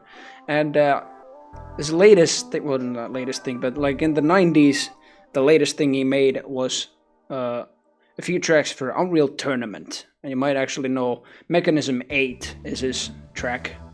It's probably actually a track that is upcoming in this list as well at some point. There's actually other UT tracks coming up next as well. But what you'll hear is like Necros is very used to making very action-packed tracks for the games, but in his demo scene he makes more ambient stuff. But it is nonetheless very enjoyable. This is Amber Poison by Necros. FPS Tracker Radio. I spill my drink.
Tracker Radio. That was Amber Poison by Necros. And, God, I just had the thought in my head. What was it? Oh, yes. If you're wondering what is in this week's Euroburrows community session, we'll be doing co-op in a very, very freshly released Doom map set by Pekatim Mizamis, who also popped into the stream some, I don't know, hour ago or something like that. But he's released Portraits of Doom Release Candidate 1, and we'll be playing that in co-op in this week's Euroburrows community session this Sunday at 7 p.m. Central Europe time or 1 p.m. Eastern Standard Time in Eastern US. And yeah, Pekatim has assured that the map set is fully playable in co-op, and we just have to test it in a big event. Well, big event. I don't know if it'll be big, but I have a few regulars that could test it with me, mainly Shakar and Proverbial on my stream, as well as a few people from Euroburrows itself. And yeah, we'll see if that's a very enjoyable. The maps themselves look very, very good. If I can actually see where the Portraits of Doom was it Rip and Tear My Wad? Yes, it is. There we go. Pekatim Mizamis. Yes, Proverbial and Shakar will be there. Oh, wait. Doom World. Oh, there we go. Doom World just did an error for a moment, but here we go. Portrait of Doom. This is interesting that it says that it's a 20 map set for Doom 1 and Doom 2, but it says it requires a Doom 2 IWAD. The first episode takes place in Doom 1, followed by a special New Game Plus in Doom 2. I'm a little bit confused about this though, because how does it play then? Like, it plays, I guess, under the Doom 2 IWAD, and, well, everything that's in Doom 2, like, when it comes to the monsters and everything, hey Jimmy, monsters and weapons and everything from Doom 2, sorry, everything from Doom 1 is in Doom 2, so I guess you'll be playing this in Doom 2, I guess. But the textures are different, but yeah. Welcome Jimmy to the FPS Tracker Radio. But yeah, I'm continuing to read this New Game Plus that's played in Doom 2 features Doom 2 weapons and monsters. It also reimagines the first episode, complete with different progression at times. For instance, things that exploded in the first episode now lie in ruin in New Game Plus. Ah! All combined into one single Doom 2 WAD file for your convenience. So it is played under the Doom 2 IWAD, then okay. The maps are big with a short playtime, about 5 to 15 minutes per map. There are lots of non-secret extras in each map, including a room that opens once after 5 minutes that contains an ongoing story. Feel free to hit clip if needed. It says here actually. Each map features a second portrait of one of the developers directly involved with Doom 1. Difficulty settings are implemented, including full co-op support. The zip file also includes a separate WAD file with 9 deathmatch maps, and this is also what I personally tested. Actually, the request of Pekatim. The 9 deathmatch maps I think we'll also do in a separate Euroburrows community session much later, but we'll be focusing on the co-op this week. In just 2 days, Sunday, 7 p.m. Central Europe time and 1 p.m. Eastern Standard Time. Let's see, it has a bunch of credits here. Doom logo by Blue Pineapple. Of course, I really knew it that Pekatim was going to include some Pineapple Under the Sea speed mapping dudes over here as well. New music by Stewboy, Elven Dead, Decino, Phoenix, Jimmy, Baja Blast RD. I think it's just RD. He's just named Baja Blast RD in Doom World, as well as Peter Lawrence and myself, or Pekatim Mizamis, alongside existing music by Bank, Cyrus, and Gary Scheinman, Kakademon 187, AD79, Corp, Dan Terminus, and the Lord of Lounge. Additional credits and lots more of my thoughts on the map set in the credits file. 9 deathmatch maps. 8 games release will include a bonus Doom 1 file on the first episode. Ooh, interesting. Well, we'll be playing this in Doom 2 .wad on the Euroburrows community session Jimmy says, I finished a portrait of Doom MIDI today. Yep, there it is. Oh, okay. So Peckatum only had to wait for your MIDI to release it, because he's just very recently released it. 8 hours ago, in fact, I think. Yeah.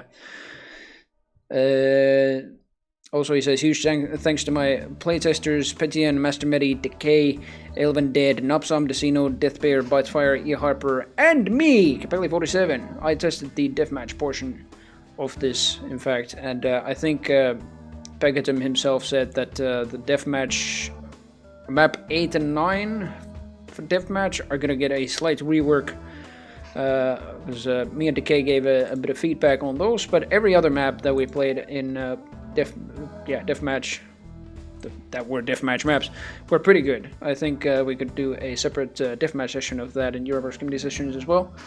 But yeah, look forward to this Sunday for co-op. We'll be playing Pegatum's Portraits of Doom. And the thread itself I will link right there. It includes screenshots, it includes known issues. It actually says, oh, the deathmatch map 7 and 8, actually. There was not 8 and 9, but 7 and 8. We'll get quite some reworking, Peckatum says. There's a map list, there's portraits in the new map. Yes, that's true. So, Peckatum has actually done very, very delicate line def art on these maps. He's made portraits of different people of id the old id software. He's actually, you can see it in the thread itself. I think there's a portrait of Dave Taylor there. Yes, there is. So Peckatum is a real freaking artist of Doomcute, but like I don't think I've ever seen him just do portraits with line defs like this. It's hilarious.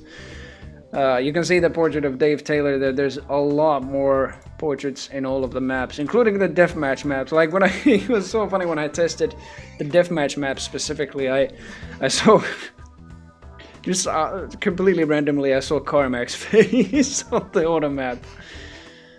But yeah, this is what we'll be playing in this week's Eurobros community session in co-op.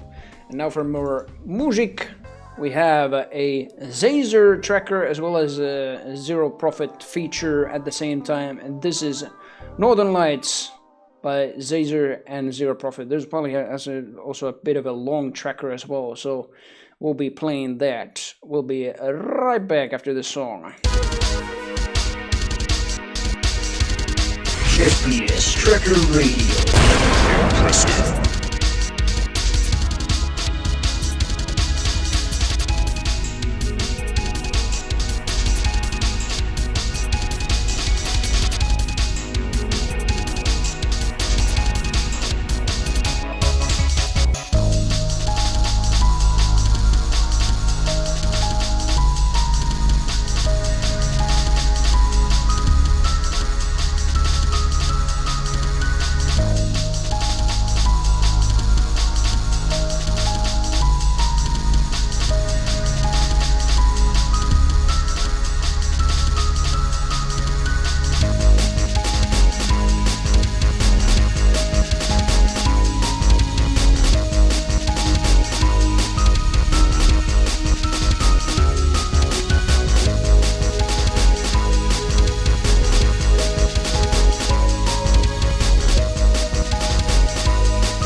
FPS Tracker Radio. I spilled my drink. Holy hell, that tracker went everywhere with all those samples. Like, halfway...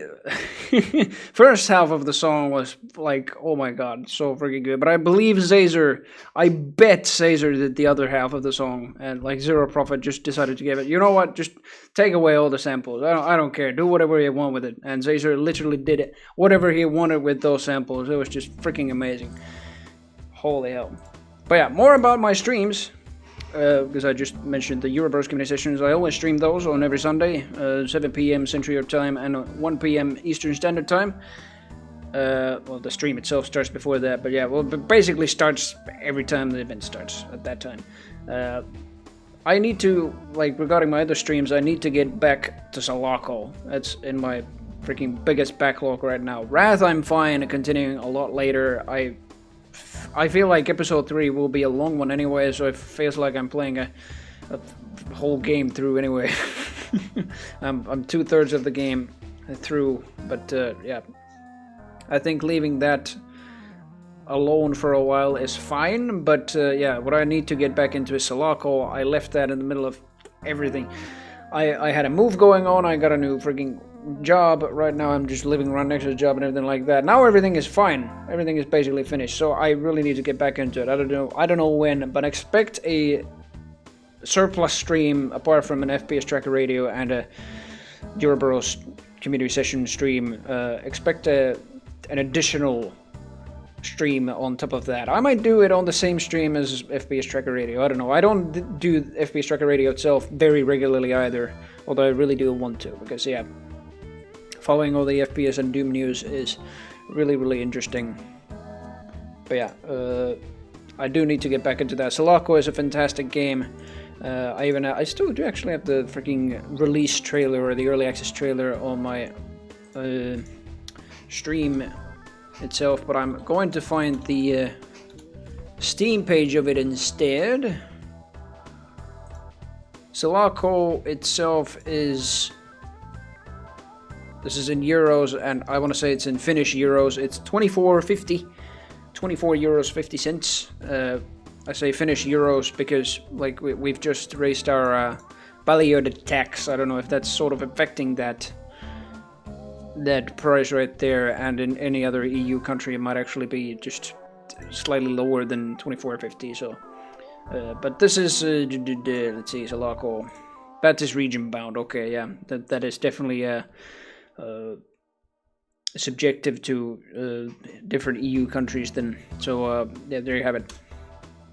Salako, an absolutely brilliant game. Runs on, you wouldn't even believe it, but it runs on GZ Doom. Only a slightly more advanced engine, well, it certainly is very advanced now, slightly more advanced engine than Doom engine itself. Like, holy hell.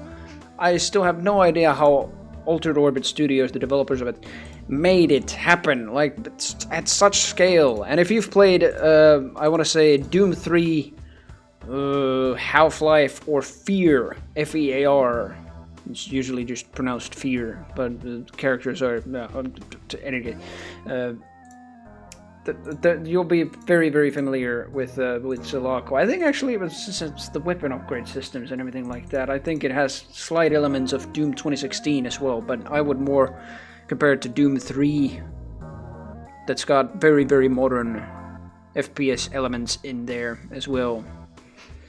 Magic, sorcery, knowledge, and a flare of insanity. Yeah, that's what you need to do to make this sort of thing happen on a such an engine as GZ Doom. Like, holy hell. I mean, GZ Doom itself, as soon as Z-Script became a thing, I mean, it was only a matter of time before people made it just so that you could develop your own freaking game into it properly. I mean, previous attempts on Z-Doom standalone games have been made. What is it? Hack X was one of them. Then there was Harmony. They weren't very successful, either one of them. Hack X was supposed to be a commercial Doom mod, I think, but I think it's known Iowa instead, and it's a free one. And yeah, Harmony itself, I don't think people have even heard of. But yeah, it was. I don't think it even was fully finished. It used a bunch of free Doom assets, and yeah, it was. But it was an interesting look into how a Z-Doom standalone game could have been made at the time. And was made, in fact. It was not finished, but part of it was made. And yeah, we've gone so many levels higher than that ever since, because holy hell, Z-Script is a godsend coding language, and GZDoom itself, just the accessibility to make your own game for GZDoom is just incredible. So yeah, that's why there are just a lot of GZDoom titles out there as well. Like Sulaco is just one of them, but yeah, there's a lot of other amazing ones, especially published by Hellforge Studios. There's Age of Hell, there's Beyond Sunset. That's not published by them, but it's very, very heavily promoted by them. Disdain, Divine Frequency, oh, that's another one. Exocide is a Unreal Engine game, I think. Extranium is a Unity Engine game. Hellslinger is a GZDoom engine game. Malapetaka is a GZDoom engine game. Project Absentia, Relentless Frontier, and, well, Sulaco is right there. All of those are GZDoom engine games, and yes, Shakar is indeed one of the developers of Hellslinger as well. It's a brilliant freaking thing that's coming up. But yeah, I really do need to... All of those are indeed games that are on my backlog, but I really want to finish Sulaco first, and I have to find the time for that. Maybe next week. I don't know. We'll see. Maybe even during the week if I'm not too tired of work. Well, we'll absolutely see. I just need to finish it. And then I gotta get into another game, and then 10 more games come out in the FPS scene, and I want to wishlist them all, I want to buy them all, I want to play them all, but I don't just have the time.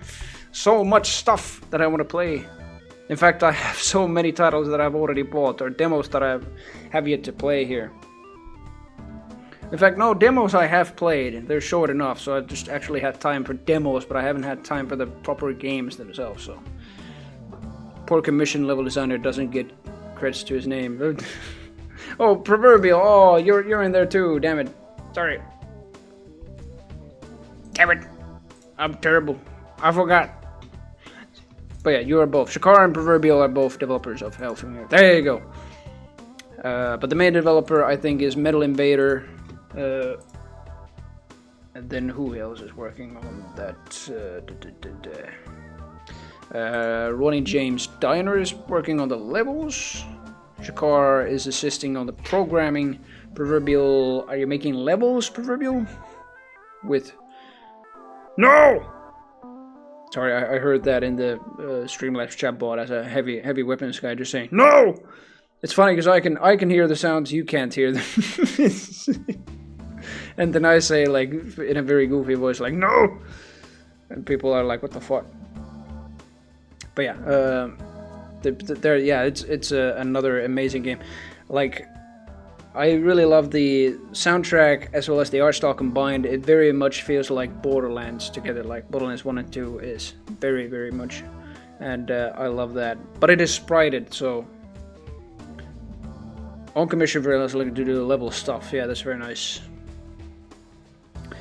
Custodians lead order, the Proverbial. Oh, Ronnie James Steiner did the demo map, that's right, yeah. And Bridge is also mapping for it, yes. But yeah. Yeah, that's just a lot of the games that are on the GZDoom engine, and yeah, Sulaco is something I have to get back into. I even forgot. Well, I sort of remember where I was at. I was in the freaking car park, and then I was somewhere, I don't know. I don't remember where I even left off, but yeah. Well, I roughly have some faint memory that where I left. It's been months. Holy hell. Watch my VOD of the Sulaco play, the last VOD, and just see what the date was, because I haven't. I haven't checked, but I bet it was months, like probably May or June. Thankfully, it hasn't been half a year yet, but yeah, at this rate, most will be too long of a time. Just hasn't done maps for a few years now. For Hellslinger, yeah, we did the demo map, didn't he? That's for as far as I remember. But yeah, that is a lot of GZDoom titles mentioned. And next up we have a Polish tracker composer, XTD, not XD, but XTD. I don't even know what the abbreviation of that is. That's just how they are called. And this tracker might actually start very loud. I don't know. I'm gonna, just in case, lower the volume by about that much, because the auto volume balance is bullshit sometimes. I noticed that already with the 8 p.m. track that just went like at the very beginning, so I apologize for that. But yeah, this is a track called Discharge by XTD, so we'll be going with that. And it's a mod tracker, so the panning of the different instruments as well as the amount of instruments may just vary a little bit, but it does sound like there's many instruments involved. It is mainly a very electronic tracker, so take it away, XTD. This is Discharge.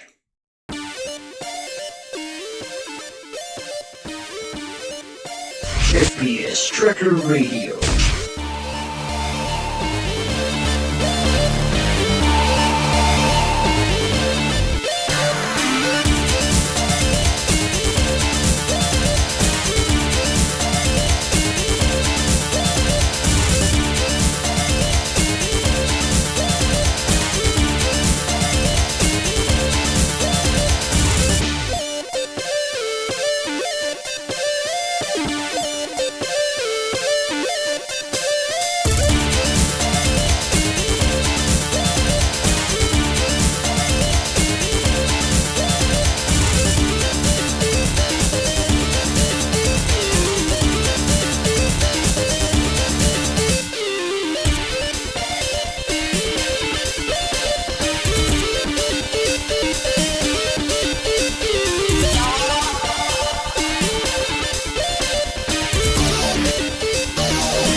FPS Tracker Radio.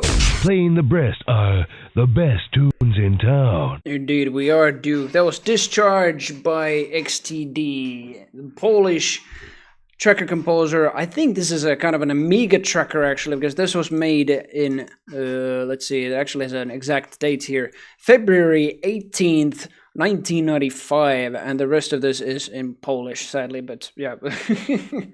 It is definitely an Amiga style tracker, and yeah, it's a mod format, so definitely a real freaking banger for an electronic tracker like this. The track that I have here next is something I've been planning to just work a deathmatch map set of my own about. I mean, it's been purely a concept, because I haven't barely even gotten into deathmatch mapping, so to say, but I feel like at some point I have to make a sort of a deathmatch map set that's kind of a post-apocalyptic sort of thing, and this would be its intermission theme. This is The Warhead by Nitro. Whoops. Dang it, where's the thingamajig? Oh, there it is.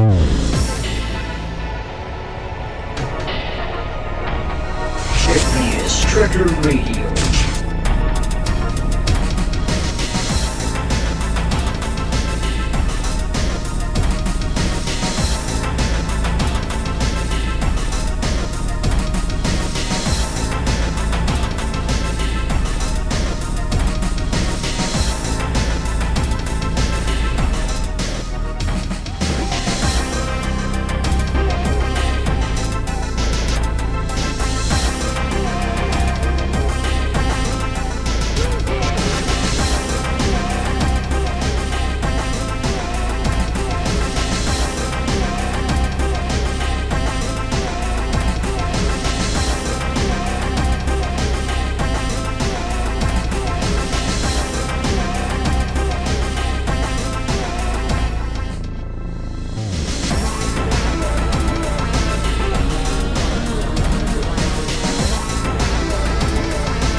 FPS Tracker Radio. Playing the best of the best tunes in town.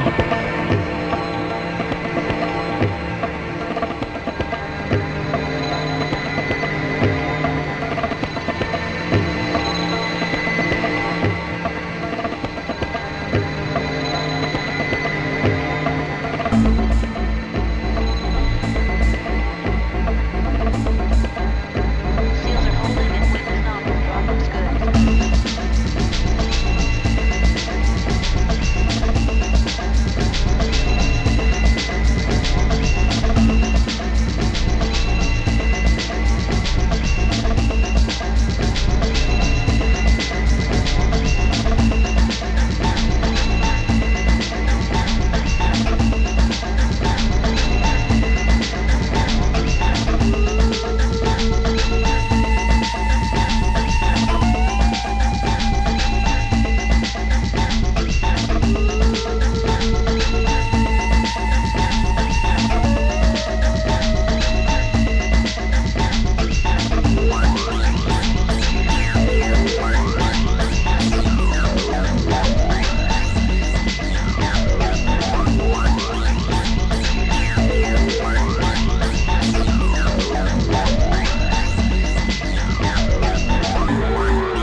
FPS Tracker Radio. Impressive.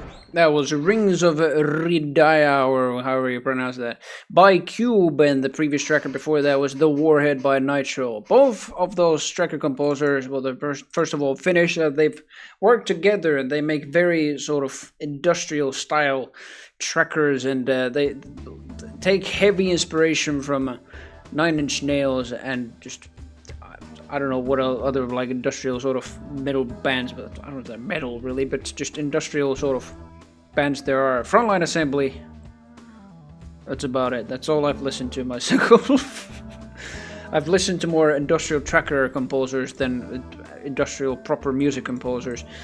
You can definitely see that. But yeah, both of those tracks are something that I've been thinking of just putting into a deathmatch map set that's very like in its theme, very post-apocalyptic or post-industrial. I don't know, something like that. A very, very dark themed map set, not dark in colors, of course. I mean, you have to see the maps, of course, but yeah, I want to just when I hone my just sort of detailing levels and stuff like that, or I might invite somebody else detailing. I'm looking at you, Shakar. I might actually just end up starting doing that once I'm feeling confident enough on doing that. But yeah, what we have next here is let's see. Yeah, I'm gonna show you Shakar. Let's get something more. Ooh. That's is that a Nitro tracker? That is a Nitro tracker. Let's get something else than that. Oh, well, here's kind of a tracker that also I might include as well in the same map set. It might be, well, it is. In a game that you might have heard of from the very turn of the millennium, released around at the same time as its competitor Arena FPS. The game, of course, I'm talking about is Unreal Tournament 1999, or Unreal Tournament, and the track in question is Scovin's Razorback.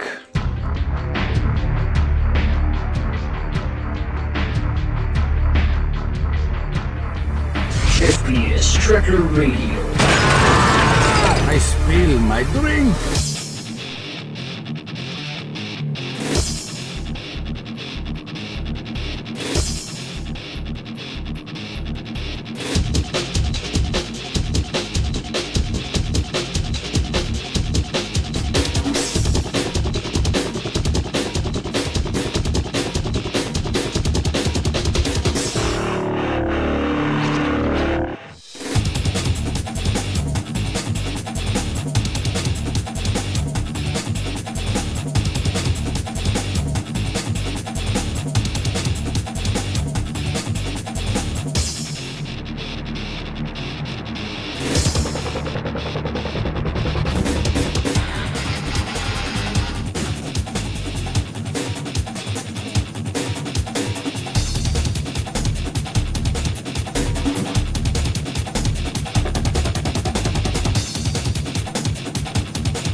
Trekker Radio. Jesus, Coven, calm down, you son of a... Well, thank you. That was Razorback by Scoven. From the Unreal Tournament soundtrack. Holy hell, what a track. I forgot actually that it had a sub-song attached to it as well. Brilliant freaking soundtrack. An Unreal Tournament soundtrack is just absolutely freaking brilliant as well. Like, just... When compared to like Quake 3 is like not just like the way that the music is, but just like the way that the formats are. Like in Quake 3, the soundtrack was in wave format, and not all the trackers were even. I mean, I actually only recently learned this, that Sonic Mayhem willingly by themselves made a Quake 3 quote unquote official soundtrack that only featured their tracks plus a lot more inspired by Quake 3. I didn't actually know that. I thought it was made around the same time. It may have been, but only by Sonic Mayhem. Like, it had probably nothing to do with that. They just wanted to release the tracks that they did for Quake 3 as just like an album plus a lot more tracks that they did. So that's also why Frontline Assembly's tracks are not in the quote-unquote official soundtrack by Sonic Mayhem. And yeah, the soundtrack of Quake 3 is in just wave format and in the game itself, and that's why there are only so many tracks in there. And that's another thing that Night Dive, I just talked about it like an hour ago. Like what Night Dive could do for a potential Quake 3 remaster, include the entire soundtrack that Sonic Mayhem did. I don't know if there's any well, obviously they have to go through some like a rights process to go through that. Of course, talk to Sonic Mayhem themselves, as well as Frontline Assembly, of course, to include like all the tracks that they made in the game itself, as well as the Team Arena expansion, because that's something that Sonic Mayhem actually did no tracks for, and Frontline Assembly did all the tracks for that. And interestingly enough, there's even an interview I've watched of Frontline Assembly mentioning that, oh yeah, we did the Quake 3 soundtrack, hell yeah, it's a cool game. But oddly enough, they didn't want to do a similar thing as Sonic Mayhem, like do an entire album of the whole soundtrack, as well as just like tracks inspired by the whole thing. It's interesting what Sonic Mayhem did. But yeah, what I wanted to compare is like Quake's, like the proper audio format of wave format, very, very uncompressed and everything like that. That's why there aren't many tracks in there in Quake 3. Compared to Unreal Tournament's tracker format, it is a ridiculous difference in file size, and that's why there are so many more tracks in the Unreal Tournament soundtrack and in the game itself. Like, there are many, and the tracker scene itself, especially at the time, was vast. It was at a decline when it comes to like just, I don't know how I would even phrase this, like decline in popularity is probably the right word for it, because like CDs were of course the norm already at the very end of the 90s and at the turn of the millennium, of course.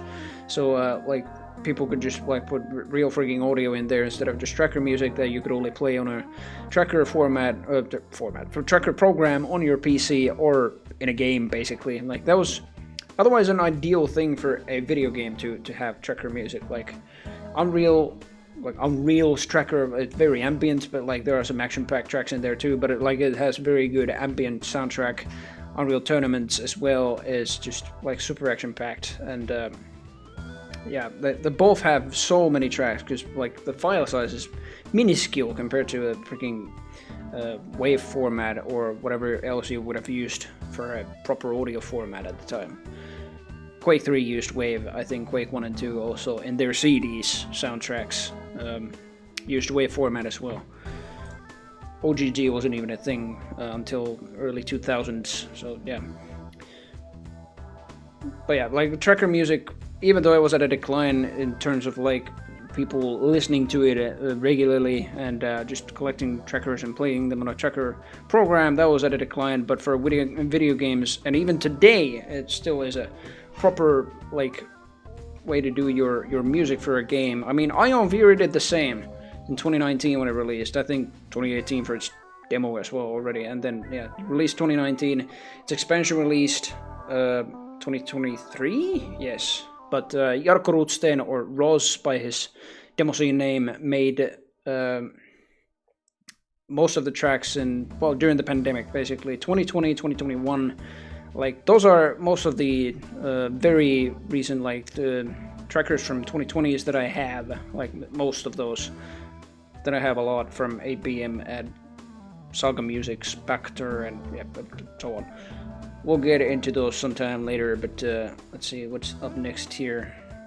We're gonna actually preview what this track was again. There are so many tracks that I don't even remember what each of these sound like just by looking at their names, so I gotta actually preview this. It was this track. How was this track?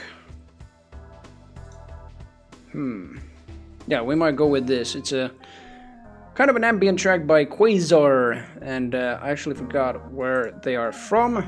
I wouldn't be surprised if they're Finnish. Most of these tracker composers are just Finnish. But yeah, we'll be playing that next. Quasar and Evolution. I can actually just minimize the player itself. And here we go. Take it away, Quasar. FPS Tracker Radio.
Tracker Radio. Impressive. I like how it just ends abruptly right there. It's supposed to loop around, I think. But that was Evolution by Quasar, and the description of this actually says, Evolution Quasar in 1997, custom made in a hurry for Fate's Evolution. It actually just says the email and everything like that. I don't know if that's anymore in in use.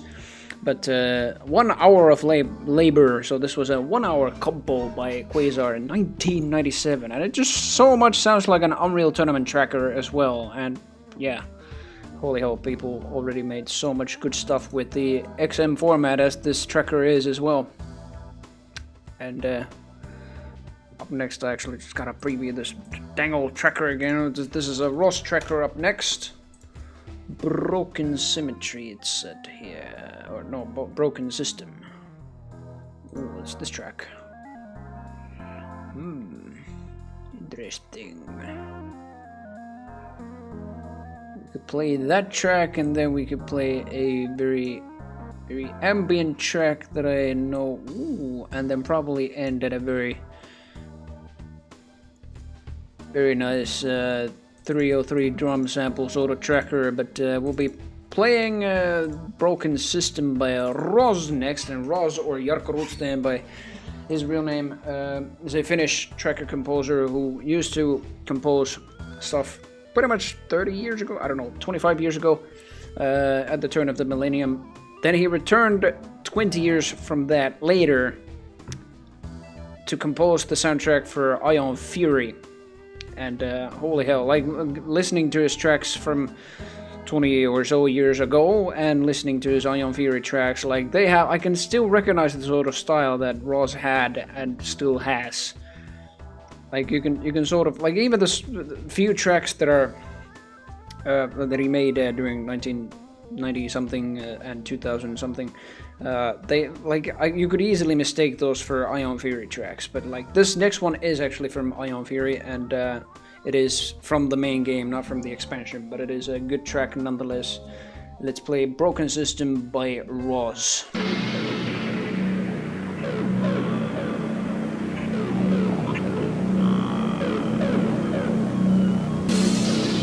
FPS Tracker Radio. Playing the best tunes in town.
Broken System by Roz. You're listening to the FPS Tracker Radio. This is another track that will end up like this every single time. Some of these are actually meant to loop like this is in the game. But yeah, that is Broken System by Roz. And up next we have, let's see. I really feel like queuing up more freaking amazing trackers here. Ooh. Color Spectrum. Actually gotta preview this one because I don't think I have. I would have listened to it, yes, but I don't remember anything about it. It's a tracker by 8 p.m. Color Spectrum.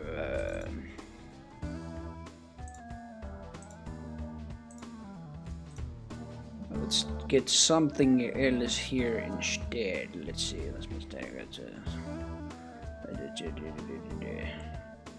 There's a hell of a list of tracker. At total, I actually have 2,324 trackers here. I just only have chosen the most action-packed out of these because I do listen to this list on my own as well, and I just want to for the FPS Tracker Radio itself, I want to pick up the most. Well, I say action-packed. There's been more ambient stuff here as well and everything like that, but there's also tracks that are incredibly short. That I just listen to on a few loops and everything or like that. I don't think they would really fit on a radio or anything like that. So I only picked the best ones for the radio itself. Ooh, this is a good track. I think that would be nice to feature before the next ambient one. This is a tracker composer. I think they're Finnish.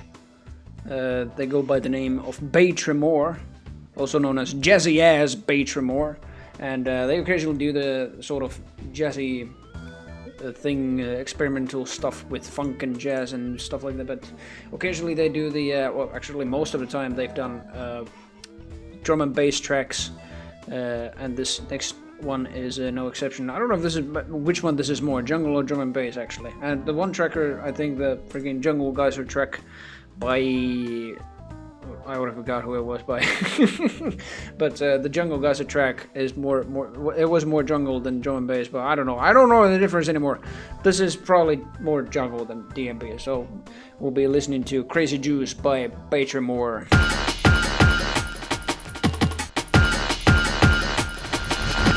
FPS Tracker Radio. Crazy juice. Crazy juice. Crazy juice.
Tracker Radio. Impressive. Man, what timing with that railgun shot. That was crazy juice.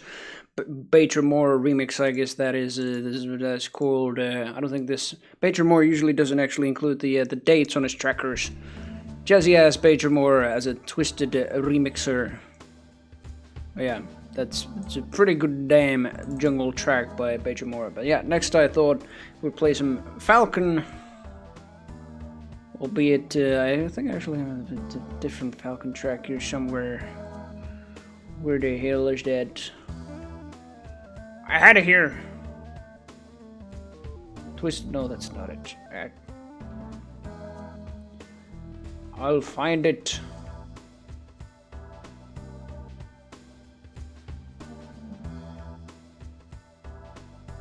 You know what? No, we're playing something else instead because I've lost it.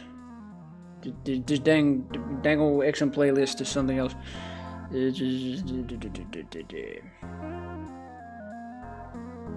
Jungle Bends. No, that's a kind of a long track. 13-minute jungle track. Holy hell.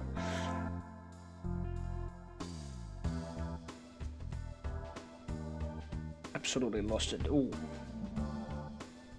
That is probably a tracker that we could. Oh no, this is a brilliant one. This actually is very on topic with the FPS part of FPS Tracker Radio, well, as well as the tracker part, because it is tracker music. But this is I forgot who actually made this. I don't have it in a folder. It was made by Weevil, or Evil. That's how it's spelled. W-E Evil. But there's no space in between. It's just Weevil. But yeah, this is a tracker called "They're All Dead," and it features none other than Stephen Waite's voice of Caleb from Blood. And yeah, the only question that he asks is, do these blow up into funny shapes? Funny shapes. Funny shapes. Funny shapes. FPS Tracker Radio.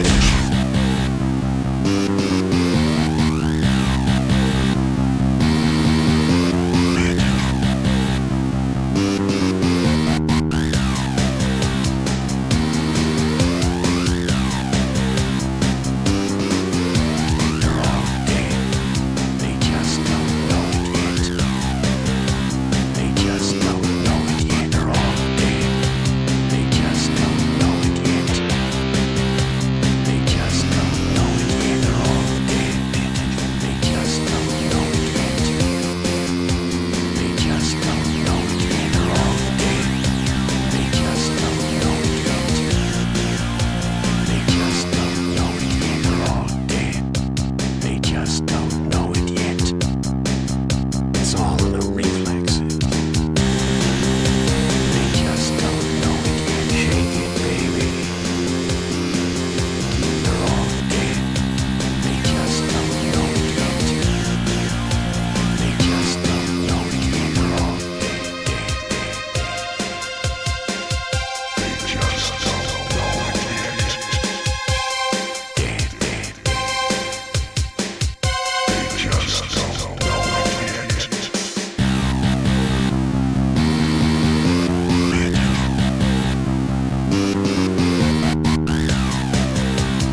Radio.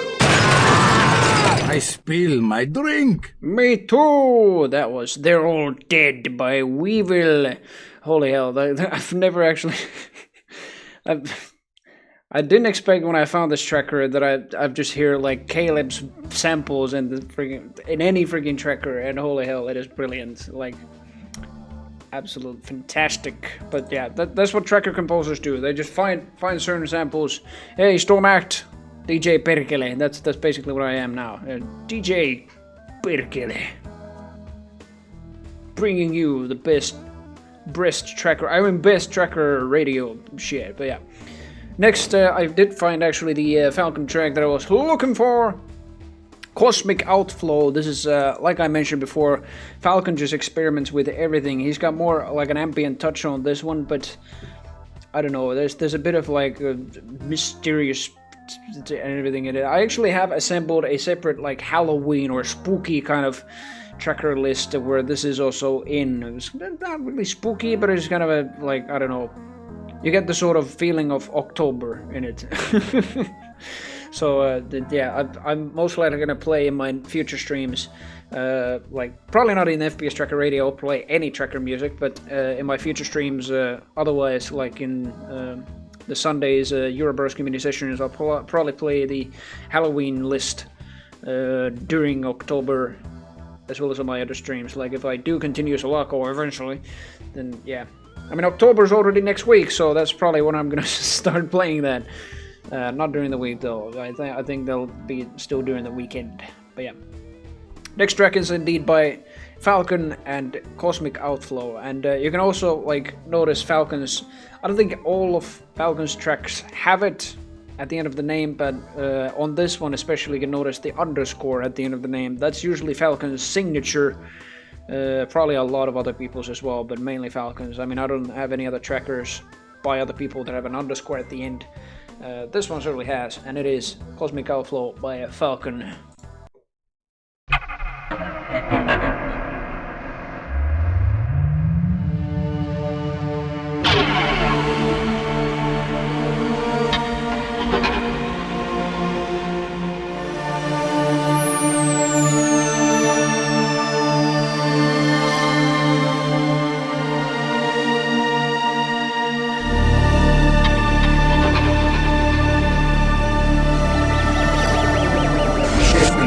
Tracker Radio.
Trekker Radio. Playing the best tunes in town. We do indeed, and I have only a couple, or wait a minute. Do I play this one after all? I think I probably could play that one as the last one, and yeah, or last two trackers basically. The second one you probably won't be hearing at the fullest, but we'll see, because I do probably have to prepare myself a little dinner, and that means ending the stream. But I will raid somebody after the next song, and basically during the second song after that, the raid will be just counting down. But who should I, in fact, raid? There are a bunch of people playing Doom. Let's see, Ship Original is playing Doom. They're just playing Portraits of Doom by Pekatum Mizamis. I wonder if Osinato is playing. It's a Cinder Thief thing. Is this already over? What kind of nightclub is this? Yeah, I'm sorry. I have been streaming for about, over 3 hours. So I will save the VOD of this, like I do for every single one of my stream, so you can watch it a lot later, even like years from now. I don't care. You can even watch my freaking Golds of FPS streams from, when did I even start those? 2018. Watch those from 6 years ago. Watch my Quake Champions tournaments that I did for the very first time 6 years ago. All of them are there. I've saved them for freaking as long as I can. And Twitch, like, I call them VODs, but they're actually highlights. I've saved them as highlights. So yeah, basically they're just there forever. Until I decide to download them, and then, yeah, I don't know. Well, they'll be there forever then. But yeah, in any case, this one will be there too, so you can listen to this, basically listen to this. There's not much going on in the video. There is a bit of video actually going on when we listen to James Paddock's, or Jimmy's track, Eternal, made for Dragonfly's, his dear friend and my dear friend as well, birthday on Tuesday this week, and it was an amazing freaking video and an amazing freaking track as well. It wasn't a tracker. It was an exceptional showcase of a non-tracker song on the FPS Tracker Radio, but yeah. In any case, yeah, let's see. People are already saying thanks for the stream. I mean, the next song hasn't even gone yet, but after the next song, I'll be starting a raid on somebody here. Let's check Ship Original just in case. They're playing Portraits of Doom.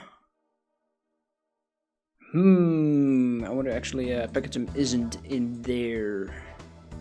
Ostinato is also playing a Cinder Thief thing. What is this? What is this Cinder Thief thing? Oh, he's mapping!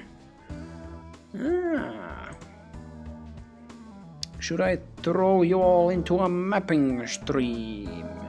Probably.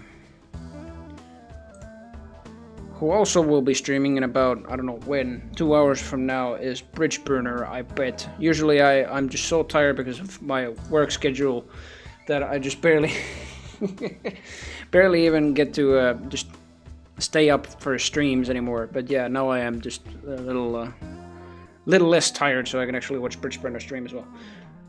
Are you still hosting that Zedium server you modded? What?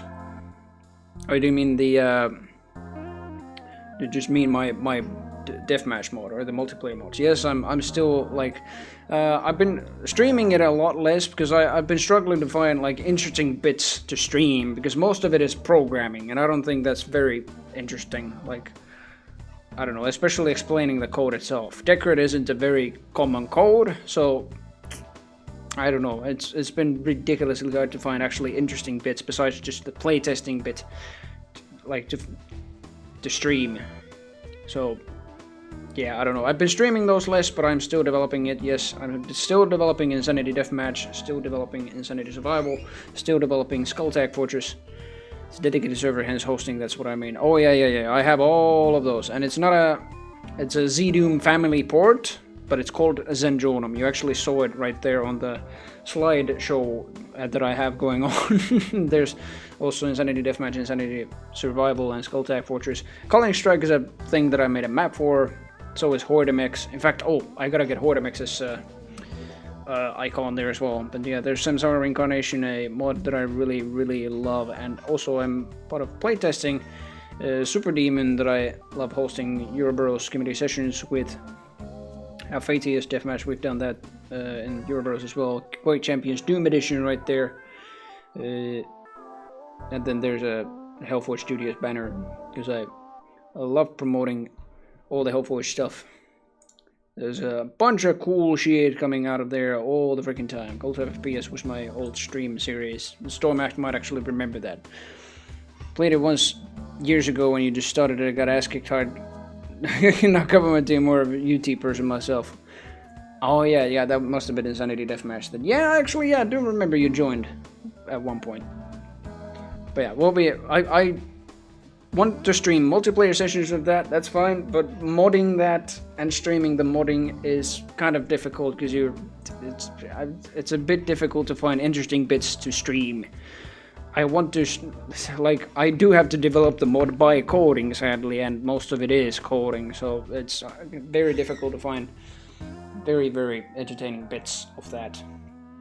But yeah, on to the next and final tracker, in fact, well, second final technically, but final full tracker you'll be hearing. It involves the legendary TB303 sample, and the song name, in fact, is the legendary TB303 by X10s. Take it away. Oh, what? No, that's not the correct tracker. This has been FPS Tracker Radio. See you next time, likely on the Sunday stream of Eurobros Community Session. I'm Capelli47. Bon voyage, best of luck to your future endeavors. Goodbye for now. FPS Tracker Radio. Playing the best tunes in town.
FPS Tracker Radio. I spill my drink.